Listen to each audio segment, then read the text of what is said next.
Es importante que cuando vives algún tipo de agresión te reconozcas como víctima, pero desde un lugar muy honesto, que hagas un ejercicio de introspección para identificar qué violencias viviste y de qué tipo, o sea, si eres realmente una víctima, no porque haya víctimas reales o víctimas falsas, pero las mujeres sí, así como se habla de una socialización masculina, que yo estoy en contra de ese concepto, pues la verdad es que también podríamos hablar de una socialización femenina. Y a las mujeres en general sí se nos socializa mucho para estar en este lugar de sí eternas víctimas y de sí mucho la tendencia al drama. Y creo que es un tema bien complejo porque por una parte, desde luego que cuando vives una agresión es muy importante reconocerte como víctima para que tengas acceso a la verdad y la justicia. Pero también es importante que salgamos de ese lugar y que entendamos que las mujeres somos mucho más complejas que vivir violencia. Las mujeres también somos capaces de ejecutar violencia, también somos capaces de reponernos después de la violencia y no nos conviene caer en estos estereotipos de la víctima perfecta o las mujeres como siempre víctimas o las mujeres como únicamente receptoras de violencia, porque también nos afecta a la hora de buscar verdad y justicia. Hola, ¿qué tal? Yo soy Dalia de la Cerda y bienvenidas, bienvenidos, bienvenides a Imagina el Mundo.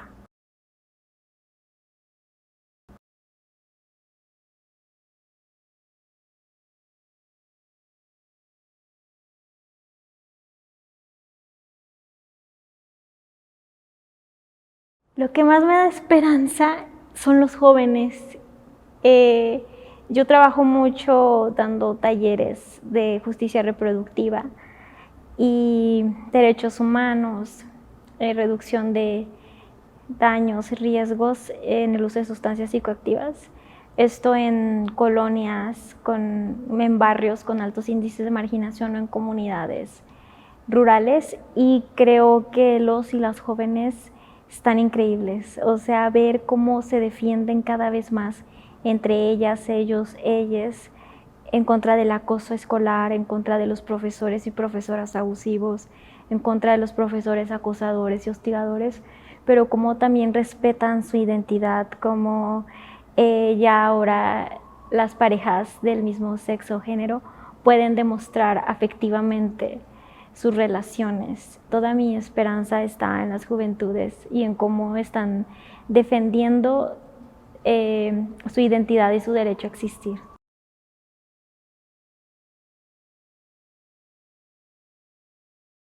Pienso que los principales retos a los que se va a enfrentar América Latina son la avanzada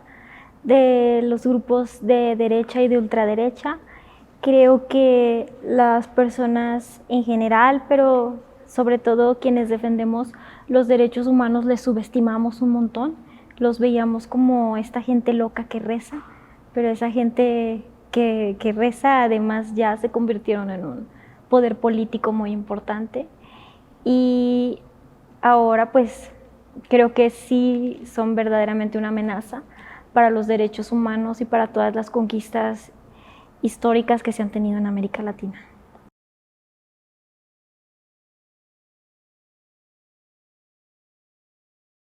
La interseccionalidad es una herramienta que crearon las feministas negras para hablar de cómo el sistema carcelario en Estados Unidos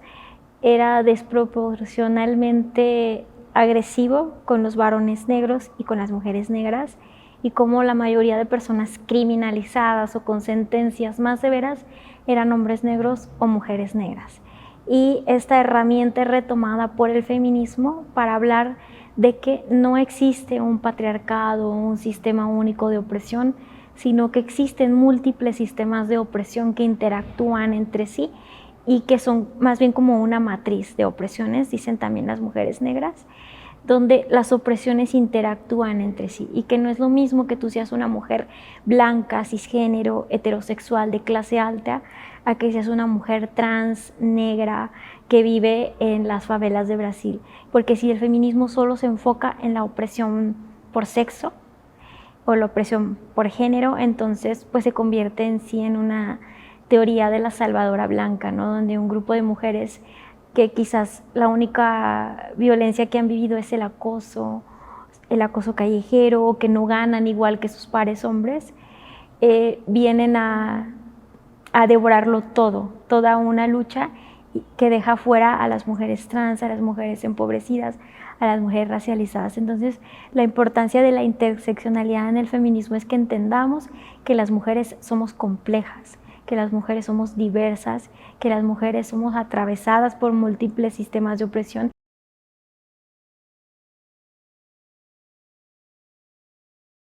El mundo se está perdiendo de escuchar las experiencias vitales, las experiencias de vida de más del 80-90% de la humanidad, porque quienes estamos en las periferias, en los bordes, quienes estamos como en estos lugares de exclusión y opresión, somos más que las personas que están en lugares de privilegio como un hombre blanco, heterosexual y burgués, que no tenga ninguna discapacidad. Realmente son pocos quienes tienen estos lugares de privilegio. Para mí es muy importante ahora que se hablen de estos temas, no solamente porque es un acto de justicia histórica de por fin escuchar a las personas subalternas, sino también porque nos da otra perspectiva del mundo y nos ayuda precisamente a imaginar otros mundos. Si tú no escuchas la perspectiva de una persona racializada, si no entiendes cómo afecta el racismo, cómo afecta el contexto económico, cómo te afecta como mujer o como hombre tener a una persona cercana y querida privada de su libertad en una cárcel, si tú no escuchas estas experiencias, siempre vas a tener una visión sesgada, siempre vas a apoyar a gente como Bukele porque no has escuchado la otra parte, ¿no? De las personas que son afectadas por los sistemas penitenciarios, por los sistemas carcelarios.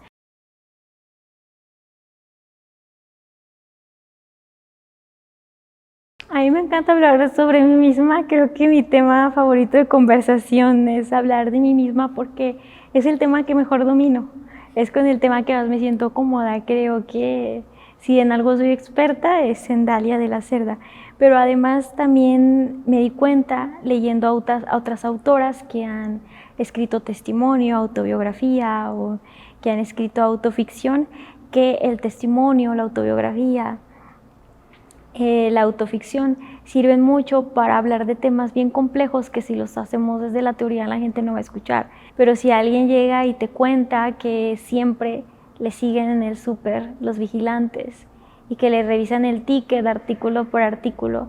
y que es por su color de piel o porque tiene tatuajes o porque viene de un lugar donde se supone que todas las personas se dedican a delinquir, además de entender que el mundo es injusto, el mundo es clasista, el mundo es racista, logras empatizar más. Entonces, para mí, pues, lo difícil ha sido sobreexponerme por mi familia, que a mi familia no le agrada tanto, a mis amistades no les agrada tanto, a mi pareja no le agrada tanto, que yo haga tan pública mi vida, pero las satisfacciones sí han sido que un montón de gente se sienta espejeada o interpelada.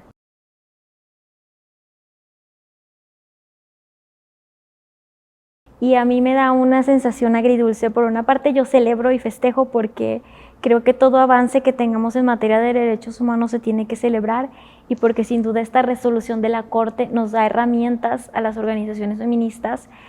para seguir trabajando, pero yo sí estoy harta de que el centralismo, de que lo nacional, de que lo federal lo devore todo.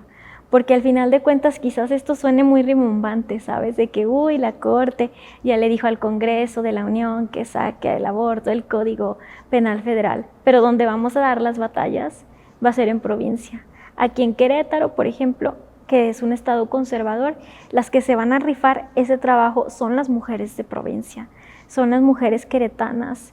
Entonces sí hay que celebrar, pero nunca perder el ojo crítico, nunca aterrizarnos a la realidad y ver que a veces las leyes sí se logran en un papel, pero que concretarlas ya en lo aplicable es bien complejo.